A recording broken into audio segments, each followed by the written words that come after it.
Class 12-এর pol science স্টুডেন্টসদের আমার চ্যানেলে welcome. দেখো, খুব গুরুত্বপূর্ণ কতগুলো এমসিকিউ বলছি, ভালো করে মনে রাখবে। ভারতে 0 আওয়ারের জন্য নির্দিষ্ট থাকে 1 ঘন্টা।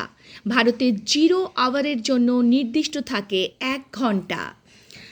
রাজ্য আইনসভায় সরকারি বিল উত্থাপন করেন মন্ত্রীগণ।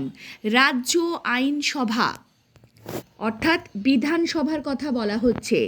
রাজ্য আইনসভায় সরকারি বিল উত্থাপন করেন মন্ত্রীগণ। রাজ্যপাল এবং বিধানসভার মধ্যে সংযোগ সাধন করেন অধ্যক্ষ। রাজ্যপাল ও বিধানসভার মধ্যে সংযোগ স্থাপন করেন অধ্যক্ষ। সংসদে এবং রাজ্য আইনসভার প্রতিনিধিদের অধিবেশনের প্রথম ঘণ্টাকে কী বলে? প্রশ্নোত্তর পর্ব। বিধানসভায় বেসরকারি বিল উত্থাপনের জন্য নোটিশ দিতে হয় 1 মাস আগে।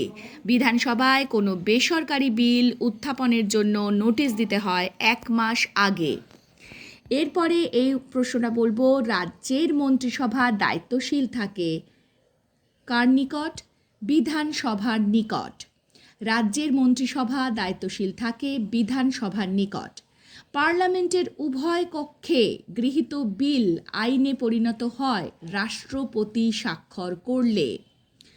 ভারতে সংসদীয় কাজকর্মের ক্ষেত্রে 0 আওয়ার প্রচলন শুরু হয় 1962 সালে। এই যে প্রথম প্রশ্নটা বলেছিলাম, ভারতে 0 আওয়ারের জন্য নির্দিষ্ট থাকে 1 ঘন্টা, আর এই 0 আওয়ারের যে প্রচলন সেটা শুরু হয়েছে 1962 সালে। সংসদ বা রাজ্য আইনসভা প্রণীত আইনকে সংবিধান বিরোধী হিসেবে বাতিল করতে পারে সুপ্রিম কোর্ট। সংসদ বা রাজ্য আইনসভা প্রণীত আইনকে সংবিধান বিরোধী বলতে পারে এবং বাতিল করে দিতে পারে সুপ্রিম কোর্ট।